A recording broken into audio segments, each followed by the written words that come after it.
jẹ́ ń bẹ́ẹ̀ sòótọ́ ọ̀rọ̀ ó dẹ̀ máa ṣe láǹfààní gbogbo yín lẹ fẹ́ dá dúró tẹ bá ti rí ilẹ̀ kékeré báyìí ẹ̀ bí kẹ́ kọ́ ṣọ́ọ̀ṣì ló máa ń ṣe yín ẹ̀yin náà fẹ́ gbowó ọpẹ́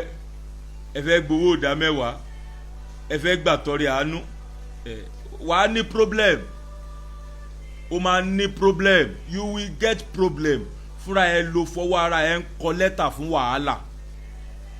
ìgbà yẹn wàá bẹ̀rẹ̀ sí ní wá ohun tí ò sọnù kiri ṣé gbogbo ìpè ló ń dá dúró ni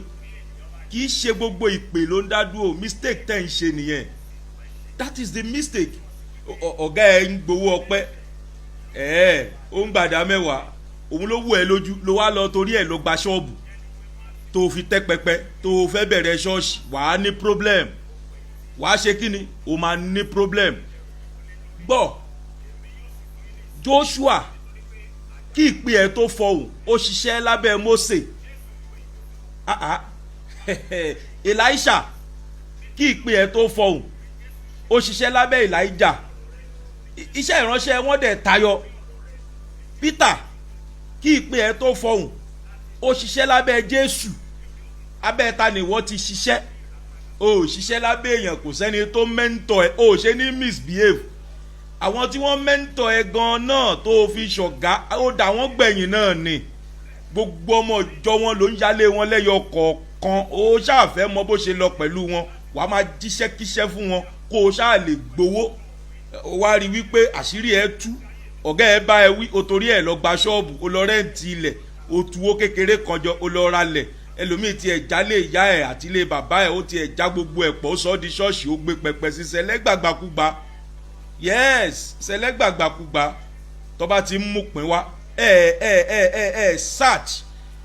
lọ wo bẹ̀ wò bó ṣe rí ṣó tó ń tọ́ ń pè ní ṣọ́ọ̀ṣì. Let me tell you something ó máa ní problem tó o bá rọ́mọ ọjọ́ wàá ṣàwọ́rò tó o bá ṣàwọ́rò wàá ṣàfàrò tó bá yá wàá ṣe gbẹ̀tugbẹ̀tu tó bá yá wàá ṣe fọhùnfọhùn tó bá yá gan wàá síjú kó o lè ríran ó máa ní problem wàá ní problem kì í ṣe gbogbo ìpè ló ń dádúró àwọn ìpè kan wà tó need láti wà lábẹ́ ènìyàn kó lè fọhùn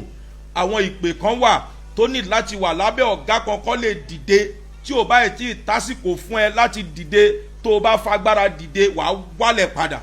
o dẹ̀ ní fẹ́ wálẹ̀ wàá wá máa ṣe dúdú mọ́ mo kàn ń gbà ẹ́ lámọ̀ràn ni o I'm just advising you need to change kò pẹ́ jù o sì lè change ẹlòmíì lọ rẹ́ǹtì ibi tó máa lò fi ṣe service ni at the end of the day ò ní rówó bẹ̀ sàngbà tọmọ ọjọ́ ò bá wá wàá máa ṣàwọ́rò kiri wàá ṣe lé wàá tún ṣe mí wàá ṣe lé wàá tún ṣe mí wàá ṣe lé wàá tún ó máa ní problem hypertension la padà pa ẹ́ kì í ṣe gbogbo ìpè ló ń dá dúró jẹ́ kí ìpè ẹ wà lábẹ́ ẹnìkan kó o lè dìde it's not by force for you to be a leader it's not by force for you to go and establish a church mi lọ́lọ́run ò pè ẹ́ má ṣì mí gbọ́ you might have a calling but God don't want you to stay alone. You can't do it alone. You need people to support you. Let me tell you something. Tí ìpè ẹ bá jẹ́ ìpè òtítọ́ tó o bá dádúró bẹ́ẹ̀ lóòótọ́ Ọlọ́run á yàn àwọn tábẹ́ ṣiṣẹ́ tiẹ̀ iṣẹ́ ìránṣẹ́ ẹ á dẹ̀ rọ̀ ẹ́ lọ́rùn. Ó fi hàn pé àsìkò tó fún ẹ láti dádúró nìyẹn. Má ṣì mí gbọ́. Bọ̀ ṣé gbogbo ìpè ló lè dádúró?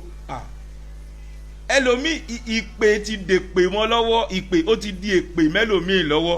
sùtánà ẹ̀ ń pọ́n kì í dẹ̀ ṣe oníṣẹ́ kì í ṣe onísùtánà nìkan ẹlòmíì tó bá wo kólà ọrùn ẹ̀ gan kọ́là ọrùn ẹ̀ ó ti ń pọ́n láìfù ẹ̀ ò ní mínì ó gbàṣẹ́ ìránṣẹ́ ó ṣiṣẹ́ olúwa ó lè bọ́yàwó ẹ̀ ó lè bọ́mọ ó wá ń tọrọ wàá ṣẹ̀ṣẹ̀ máa lọ́lé ọmọ ọjọ́ káàkiri wàá lọ́ máa tọrọ owó oúnjẹ irú ìpè rádaràda wo nìyẹn ó yẹ kó mọ̀ pọ́lọ́hún ò pè é tọ́lọ́hún bá pè é á fún ẹni tó jẹ lọ ka Jeremáyà dáadáa náà tọ́lọ́n bá ti pè é ebi ò ní pa ẹ́ tọ́lọ́n bá ti pè é ò ní lack láíláí ọlọ́pẹ́ ni kì í pèèyàn fún ìyà jẹ o ṣàfẹ́ dá dúró by force o ṣáà ti dá dúró báyìí sójú ẹ ti ń rí wàá ní problem wàá ṣe kí ni wàá ní problem o need láti change o need láti adjust and this is an advice fún gbogbo ẹ̀yin àgbààgbà wọ̀nyí ẹ jọ̀ọ́ mo bẹ̀ yín lórúkọ Ọlọ́run ẹ ṣàtúnṣe ẹ máa wo ṣọ́ọ̀ṣì káàkiri orí ìkànjọ́ kan ó lọ bu ìgbẹ́ èèyàn ní fíìdì wọ́n náà gbọ́ orí ó wo lórí social media òun náà fẹ́ dọ̀gá ni ó fẹ́ dọ̀gá ni lóríṣiríṣi ìkan náà ní ọ̀nà Ondo State wọ́n lọ bá ọwọ́ nínú pẹpẹ ó ṣe kò ti dọ̀gá ó máa wá gbára lọ síbi tí agbára ò sí ó máa ní problem ó ní láti change kó má bàa ní problem wàá rí i pé Joshua ò ní problem nítorí pé ó sìn ó tẹríba ìgbà tí àsìkò Mósè kọjá lọ òun dìde àbí bẹ́ẹ̀ kọ́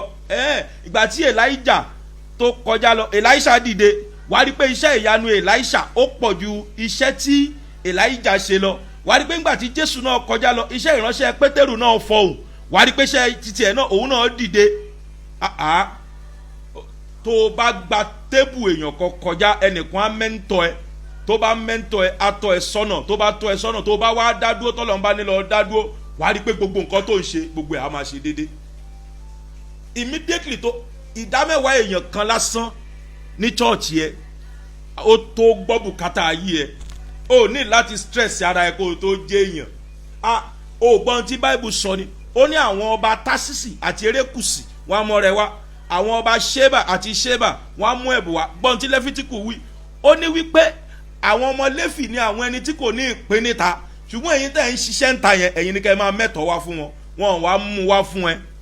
wọn ò sàn dá mẹ́wàá wọn ò sàn rẹ ọwọ́ ẹ lọ́tún ti ń béèrè owó oúnjẹ ó yẹ kó o mọ̀ pé ìpín ẹ ti ní problem o ò tí mọ̀ ok má change kó máa yí mọ́ ó ti di bárakú fún ẹ Ọlọ́run á yí ẹ lọ́kàn padà ó ṣá máa dọ̀gá ṣá ọ̀gá lásán ọ̀dẹ̀ go and adjust yourself o ń ṣọ̀gá you are not a boss you are supposed to be under somebody Lord change your character change your attitude go back to God kó lọ surrender ara ẹ kó gbé sódà alẹ̀ ìgbéraga ló jẹ́ kí gbogbo yín máa kọ́ ṣọ́ọ̀ṣì kiri kọ́ ṣọ́ọ̀ṣì kiri ṣé dandan ni kó kọ́ ṣọ́ọ̀ṣì ni jọjàre it's not by force you build a church ajínrere ní ẹ wọn ò ní kó kọ́ ṣọ́ọ̀ṣì wòlíì ní ẹ ìrànlọ́ ní kó orí wọn ò ní kó kọ́ ṣọ́ọ̀ṣì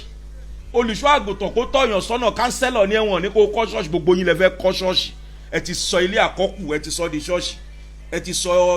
ti sọ pálọ̀ ẹ ti sọ di ṣọ́ọ̀ṣì go everywhere church lọ sí Lagos State kó lọ bèrè iye church tó wà ní Èkó nìkan over 20-something,000 registered church kí lẹ̀ ń bá ká àdúrà yín kò lé coronavirus ẹ̀dẹ̀ lẹ́ gbàdúrà what are you looking for who are you deceiving who is deceiving who you are not doing well at all ẹ lọ ti ṣọ́ọ̀ṣì yẹn pa kẹ́ ẹ ti pa pátápátá kẹ́ ẹ ti pa tó bá ti di pé kò function lọ ti pa má ṣàwọ́rò kó má ba gbèpè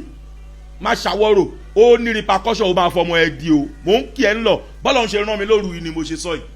mi ń dá sọ̀rọ̀ ìránṣẹ́ Ọlọ́run torí touch not my anointed and do my prophet no harm I am also a clergy God is doing it for me because I have a calling mo ní ìpè máa wò ń tiẹ̀ kì í ṣe dandan ni kó kọ́ church it's not by force mo ní church o bọ́lọ́hún ò ní ìjòkó síbẹ̀ mo fèèyàn síbẹ̀ ni kò ń ṣe dandan ni kó ṣọ̀gá o lè ṣọmọṣẹ́ kó gbọ́ ẹ yọjọ̀gá ẹ lọ ṣó mọ̀ mo ti rí ọmọṣẹ́ okay I could remember when I was in the parish má jẹ́ dárúkọ mo wà ní ọ̀dọ̀ ọ̀gá yẹn mo dẹ̀ ń ṣiṣẹ́ Olúwa ọ̀gá tí mo dẹ̀ ń bá ṣiṣẹ́ ò ní mọ́tò wọ́n dẹ̀ fẹ́ mi mọ́tò gbà tó dẹ̀ takoko tọ́lọ́run sọ pé lọ dá dúró ohun ni mo gbọ́ mo dẹ̀ tẹ̀lé mo dẹ̀ tún dá dúró Ọlọ́run ní o gbọ́dọ̀ lòjọ́ ọdún méjì ń bẹ̀ tó fi fìyàn síbẹ̀ mo tún gbọ́rọ̀ ìgbà tó máa pọ́dún méjì yẹn ó kù oṣù kan kó pọ́dún méjì ibi tí màá gbé Ọlọ́run ti yọ̀ǹda ẹ̀ torí mo ṣe lé síbẹ̀ tí màá máa gbé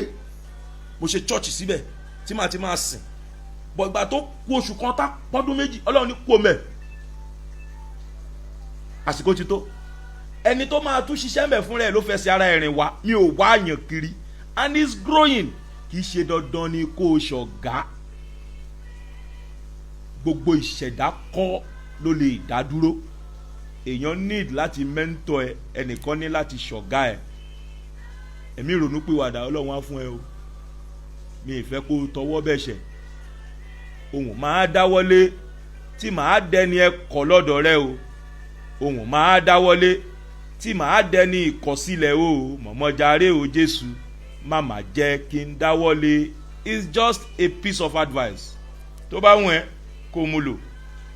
God bless you. O lè ṣí ẹ̀ tó bá fẹ́ fi ṣí àwọn ìránṣẹ́ Ọlọ́run míì létí. Ó ṣe.